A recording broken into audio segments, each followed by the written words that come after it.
स्वर्ग और नरक। एक बुजुर्ग आदमी की मृत्यु हो गई। यमराज उसे लेने आए। बुजुर्ग ने यमराज से पूछा, आप मुझे स्वर्ग ले जाएंगे या नरक? यमराज बोले, दोनों में से कहीं नहीं। तुमने इस जन्म में बहुत ही अच्छे कर्म किए हैं, इसलिए मैं तुम्हें सीधे भगवान के धाम ले जा रहा हूँ। बुजुर्ग आदमी खुश हो गया और बोला, धन्यवाद, पर मेरी आपसे एक विनती है। मैंने यहाँ धरती पर सबसे स्वर्ग और नरक के बारे में बहुत सुना है। मैं एक बार इन दोनों जगह को देखना चाहता हूँ। यमराज बोले, तुमने अच्छे कर्म किए हैं, इसलिए मैं तुम्हारी यह इच्छा पूरी करता हूँ। चलो हम स्वर्ग और नरक के रास्ते से होते हुए प्रभु के धाम चलेंगे। दोनों चल पड़े। सबसे पहले नरक आया। नरक में बुजुर्ग आदमी ने जोर जोर से लोगों के रोने की आवाज सुनी। नरक में सभी लोग दुबले पतले और बीमार दिखाई दे रहे थे। बुजुर्ग आदमी ने वहां एक आदमी से पूछा, यहाँ पर आप सब लोगों की ऐसी हालत क्यों है? वह आदमी बोला, तो और कैसी हालत होगी? मरने के बाद जब से यहाँ आए हैं, हमने एक दिन भी खाना नहीं खाया।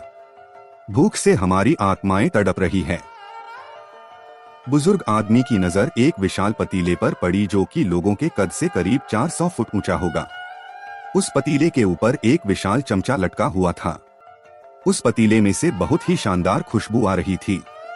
बुजुर्ग आदमी ने उस आदमी से पूछा, इस पतीले में क्या है? वह आदमी मायूस होकर बोला, यह पतीला बहुत ही स्वादिष्ट खीर से हर समय भरा रहता है। बुजुर्ग आदमी ने हैरानी से पूछा, इसमें खीर है तो आप लोग पेट भर के यह खीर खाते क्यों नहीं? भूख से क्यों तड़प रहे हैं? आदमी रो रो कर कहने लगा, कैसे खाएं? यह पतीला 400 फीट ऊंचा है। हमारे में से कोई भी उस पतीले तक नहीं पहुंच पाता। बुजुर्ग आदमी को उन पर तरस आ गया। सोचने लगा, बेचारे खीर का पतीला होते हुए भी भूख से बेहाल है। शायद भगवान ने इन्हें यही दंड दिया होगा। यमराज बुजुर्ग आदमी से बोले, चलो हमें देर हो रही है। दोनों चल पड़े। कुछ दूर चलने पर स्वर्ग आया। वहां पर बुजुर्ग आदमी को सबके हंसने खिलखिलाने की आवाज सुनाई दी। सब लोग बहुत खुश दिखाई दे रहे थे। उनको खुश देखकर बुजुर्ग आदमी भी बहुत खुश हुआ। लेकिन वहां स्वर्ग में भी बुजुर्ग आदमी की नजर वैसे ही 400 फुट ऊंचे पतीले पर पड़ी, जैसा नरक में था। उसके ऊपर भी वैसा ही चमचा लटका हुआ था। बुजुर्ग आदमी ने वहां लोगों से पूछा, इस पतीले में क्या है? स्वर्ग के लोग बोले, इसमें बहुत स्वादिष्ट खीर है। बुजुर्ग आदमी हैरान हो गया। उनसे बोला, लेकिन यह पतीला तो 400 फीट ऊंचा है। आप लोग तो वहां तक पहुंच ही नहीं पाते होंगे।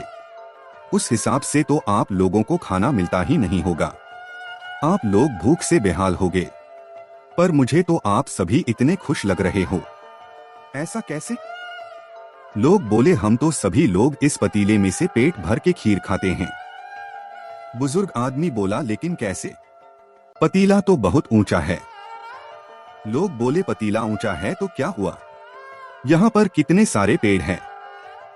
ईश्वर ने यह पेड़ पौधे नदी झरने हम मनुष्यों के उपयोग के लिए तो बनाए हैं। हमने इन पेड़ों की लकड़ी ली, उसको काटा, फिर लकड़ियों के टुकड़ों को जोड़ के विशाल सीढ़ी का निर्माण किया। उस लकड़ी की सीढ़ी के सहारे हम पतीले तक पहुंचते हैं और सब मिलकर खीर का आनंद लेते हैं। बुजुर्ग आदमी यमराज की तरफ देखने लगा। यमराज मुस्कुराए और बोले, ईश्वर ने स्वर्ग और नरक मनुष्यों के हाथों में ही सौंप रखा है। चाहे तो अपने लिए नरक बना ले, चाहे तो अपने लिए स्वर्ग। प्रभु ने सबको एक समान हालातों में डाला है।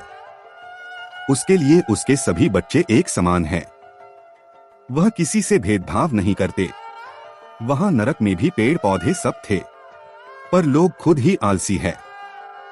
उन्हें खीर हाथ में चाहिए थी। वह कोई कर्म नहीं करना चाहते, कोई मेहनत नहीं करना चाहते, इसलिए सब भूख से बेहाल है।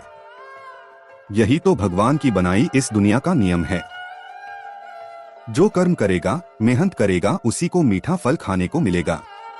मतलब स्वर्ग और नरक आपके हाथ में ही है। मेहनत करें, अच्छे कर्म करें और अपने जीवन को स्वर्ग बनाएं। बिना कर्म किए कुछ भी नहीं हो सकता। तो दोस्तों, कहानी पसंद आई हो तो वीडियो को एक लाइक और शेयर अवश्य करें और चैनल पर पहली बार आए हो तो सब्सक्राइब करें। धन्यवाद।